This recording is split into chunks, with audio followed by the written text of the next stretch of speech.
परमात्मने नमः।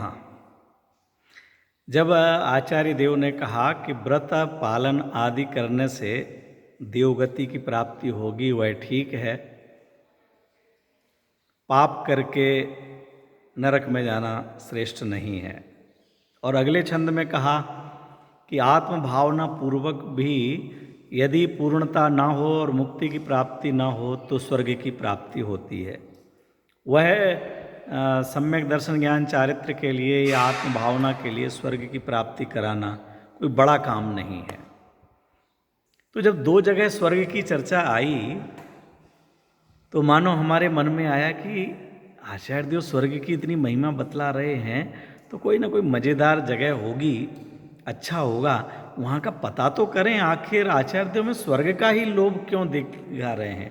नरक जाने का निषेध कर रहे हैं, नरक का भय दिखा रहे हैं और स्वर्ग की बात करते हैं। तो हे आचार्य श्री, हे गुरुदेव, आप बताइए कि ये स्वर्ग में आखिर कैसा सुख है जिसके लिए आप कह रहे हैं कि हम पाप में नहीं जाएं और ये करेंगे तो स्वर्ग की प्राप्ति होगी, देवगति की प्राप्ति होगी। आखिर उस देवगति में कैसा सुख है, वहाँ का हमारे लिए कुछ अनुमान कराइए। आचार्य देव कहते, देखो बेटा, कोई सामान्य नहीं है सुख। तुम यहाँ पर जिन लोगों को सुखी समझते हो, जिनको वैभव संपन्न समझते हो, जिनको बड़ा आदमी समझते हो, वो कहीं नहीं लगते हैं। स्वर्ग तो स्वर्ग है। अरे महाराज बताओ तो फिर भी। तो उन्होंने अगला छंद लिखा, ऋषिक जमनातंकम दीर्घ कालोपलालितम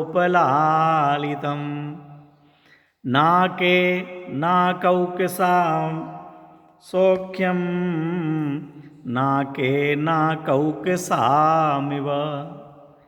नाक का मतलब होता है स्वर्ग।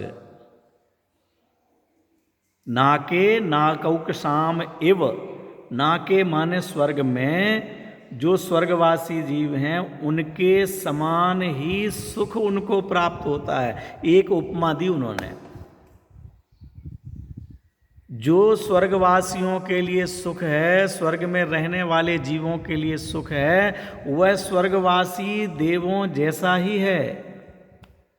कैसा है वो? ऋषिक जमनात अंकम, जो वो ऐसा है कि जो हमें खाने पीने में सुख मिलता है वह इस प्रकार का खाने पीने जैसा सुख नहीं है।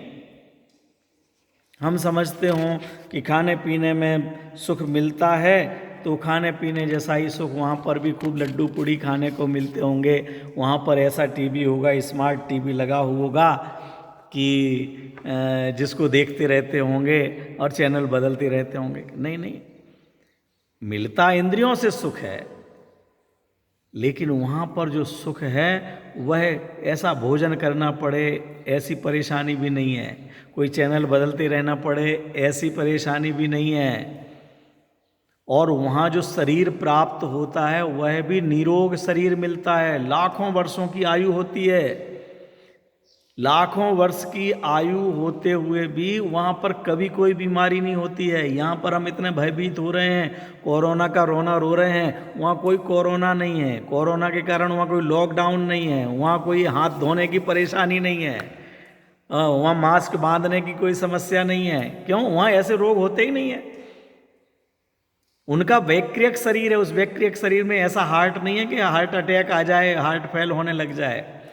वहाँ ऐसे घुटने नहीं है कि घुटने में दर्द हो जाए, शुगर की बीमारी हो जाए, किडनी फेल हो जाए, ब्लड प्रेशर हाई लो हो जाए, ब्रेन हेमरेज हो जाए, लकवा हो जाए। ऐसी कोई बीमारी वहाँ नहीं होती। अरे सर्दी जुकाम भी नहीं होते हैं, इतनी बड़ी बीमारियों की तो बात क्या है। वहाँ स्वर्ग सामान्य नहीं है, जिसके लिए आचार्य देव कह रहे हैं कि आप आत्म भावना भाइये अथवा व्रतादिक का पालन कीजिए। उससे जो स्वर्ग की प्राप्ति होती है, ज्ञानी धर्मात्माओं को, मुनिराजों को, जो मुनिराज मोक्ष नहीं पहुंचते हैं वो मुनिराज ऐसे ही स्वर्गों में जाते हैं। उत्कृष्ट स्वर्ग जो सर्वार्थ सिद्धि सर्वोच्च कहा गया है, वह सर्वोच्च पद ज्ञानी धर्मात्माओं मुनि भगवंतों को ही मिलता है। सभी को मिलेगा ये जरूरी नहीं है, लेकिन जो उच्च पद हैं, अगर इंद्र भले निचले स्वर्ग हैं, वो निचले स्वर्ग भी जो सौधर्मेंद्र, ईशान इंद्र, सानत, महेंद्र, ये सबसे नीचे वाले इंद्र हैं। इनसे ऊपर वाले जिनको हम 16वें स्वर्ग वाले जो इंद्र हैं वो उससे ऊंचे इंद्र हैं।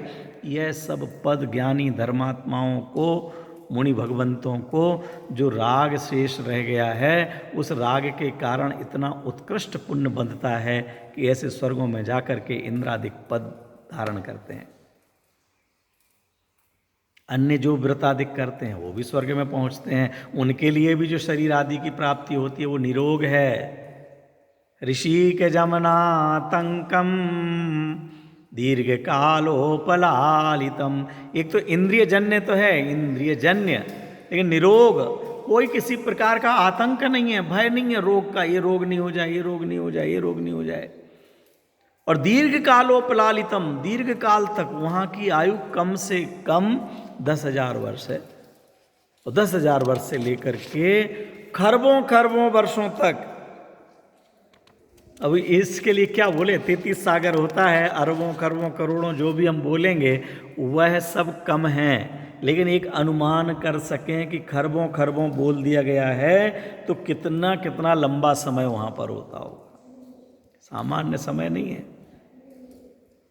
नरक का भी ऐसे ही है, लेकिन अभी नरक के दुखों की बात नहीं करते हैं। स्वर्ग के भी दुख हैं, उनकी बात अभी नहीं कर रहे हैं। आचार्य देव कहते हैं जो स्वर्ग की प्राप्ति होती है, जो देव पूजा, गुरु उपासना, स्वाध्याय, संयम, तप, दान करते हैं, अन्याय अनीति अभक्ष का त्याग करते हैं, स्वाध्याय करते हैं, परोपकार करते हैं, निरभिमान होकर, निःकांक्षित होकर, निष्प्रय होकर के, जो विषयों की आशा के साथ में करते हैं, उनको तो अत्यंत हीन पुण्य बंधता है। हमने पूजन की और हमें ये लाभ हो जाए। हमारे ज्यादा अज्ञानी जीव तो निदान ही करता है, ज़्यादातर जोरदार विधान करेंगे और हे भगवान हमने विधान किया बारिश अच्छी हो जाए, यात्रा करके आएंगे, हे भगवान बेटे की शादी हो जाए। ये इतने बड़े बड़े काम करके और घंटों की सेवा पूजा दिखाते हुए भी निदान ही करते, निदान माने कोई ना कोई डिमांड ही करते हैं, मन्नत ही मांगता है। ये तो अज्ञानी जीव है। पंडित टोडरमल जी साहब कहते हैं पंच परमेष्ठी भगवंतों की आराधना से लौकिक सुखादि की प्राप्ति होती है, लेकिन जो जीव विषयों की आशा से पंच परमेष्ठी भगवंतों की आराधना करते हैं, उनके लिए पाप का आश्रय बंद होता है। हम कर रहे हैं, हम जल्दी से कोई अभी हाल पूजन पाठ करते हैं थोड़ा सा जा कर के, या ये स्क्रीन के ऊपर हम भगवान की पूजन कर लेते हैं, भक्ति कर लेते हैं। आजकल तो स्क्रीन के सामने ही अर्घ्य समर्पित करके काम चल रहा है सबका। स्क्रीन में पढ़ करके, स्क्रीन में सुन करके ये हो गया, पूरा ही देव शास्त्र गुरु हमारे ये मोबाइल बन करके रह गया है। उसके सामने बैठ करके थोड़ा संतुष्ट हो जाते हों, घंटे 2 घंटे सुन लेते हों और उससे पुण्य बंधेगा तो ऐसा स्वर्ग सुख हमारे लिए भी मिलेगा। इंद्रिय जन्य, निरोगमय, दीर्घ काल तक भोग्य, स्वर्गवासी देवानी को सुख उन्हीं के योग्य। इसका अनुवाद ये किया गया है, इंद्रिय जन्य निरोगमय दीर्घ काल तक भोग्य, स्वर्गवासी देवानी को सुख उन्हीं के योग्य। माने वह स्वर्गवासी देवों का, वहाँ पर अन्य जीव भी जन्म लेते हैं, उनके लिए नहीं जो देव आयु बांध करके वहाँ देव बन करके गए हैं, केवल उस जगह पर जन्म ले लिया तो उनके लिए सुख मिल जाएगा, ऐसा नहीं। अरे जहाँ सिद्ध परमात्मा विराजमान होते हैं वहाँ पर भी अनंत दुखी, अनंत निगोदिया भी रहते हैं, उनको वो सुख नहीं मिलता। ऐसे ही वहाँ पर जो अन्य कोई जीव जन्म लें उनके लिए वो सुख मिल रहा, वो नहीं। जो स्वर्ग में जा कर के देवायु ले कर के गए हैं उनको ऐसा निरोग शरीर मिलता है, वैक्रियक शरीर होता है।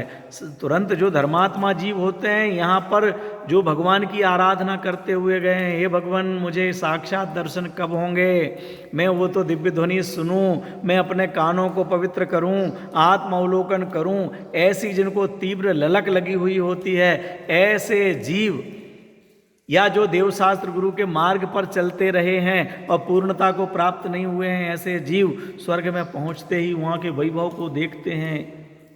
48 मिनट में के अंदर तो वहाँ जवान पैदा होते हैं, वहाँ देवांगनाएं तैयार होती हैं, अनेक प्रकार का वैभव होता है। वहाँ का चमाचम देख करके ओहो हो, ये मैं कहाँ से आ गया, ये क्या हो गया, सो करके जागा हो जैसे जीव, इतना ठाट बाट वैभव कैसे मिला। तो उस जीव को ख्याल में आता है, अरे मैं तो देव शास्त्र गुरु का आराधक था, मैं तो संयमित जीवन जीने वाला था, मैंने तो महाव्रत धारण किए थे, मैं तो आत्म साधना का आत्मा का आराधक जीव था, ये कहाँ आ गया, कैसे आ गया। ओहो, मैं अमुक जगह था, आयु पूर्ण हो गई और यह कर्म बांध करके मैं यहाँ आया हूँ। चलो समो शरण में चलते हैं। जिनकी मैं वहाँ वाणी ऐसे ही पढ़ता था, अब मुझे मौका मिला है, अवसर मिला है, शक्ति मिली है, तो तुरंत वो समो शरण में जाते हैं। आपने कहानी सुनी होगी ना, एक वो मेढक का जीव, वह मेढक का जीव उछलता उछलता जा रहा है भगवान के दर्शन करने के लिए, और राजा श्रेणिक के जीव के श्रेणिक के हाथी के पैर के नीचे आ जाता है। छोटा सा जीव नहीं दिखा हाथी के लिए, उसे वो नहीं दिख रहा, उसे वो भगवान की भक्ति में झूमता चला जा रहा है, हाथी अपनी मदमाती चाल में चला जा रहा है। कौन पहुंचा समो शरण में, राजा श्रेणिक या वो जीव भी पहुंचा। अरे वो मेढक, अरे मेढक तो मर गया। अरे मेढक मरा नहीं, जीव तो कभी मरता ही नहीं, उनसे पहले और बढ़िया सुंदर रूप लेकर के वहां पर पहुंच गया। इसीलिए तो भक्ति भाव के लिए महावीराष्टक स्तोत्र में छंद लिखा, यदर्चा भावेन प्रमुदित मनादर दुरइह क्षणादासी स्वर्गी गुण गण समृद्धा सुख निधि। जिनके जिन देव शास्त्र गुरु के, जिन महावीर स्वामी के गुणों का स्मरण करने की भावना मात्र से दरदुर वह मेढक एक क्षण में स्वर्ग में पहुंच गया और अनेक अणिमा महिमा आदि रिद्धियों सहित हो गया, ऐसा देव बनकर के साक्षात समो शरण में पहुंच गया, महावीर स्वामी के चरणों में पहुंच गया। जय हो प्रभु, हम आ गए आपके चरणों में, अब हमें आपका आचरण करने का अवसर दीजिए। आप जैसा आचरण मैं कर सकूं, आप जैसी श्रद्धा, आप जैसा ज्ञान, आप जैसा आचरण। वह मेढक का जीव, हमें मेढक दिखे लेकिन मेढक का जीव वहाँ पहुँच गया, देव बन करके पहुँच गया। वहाँ स्वर्ग में विमान से फटाफट पहुँचते हैं।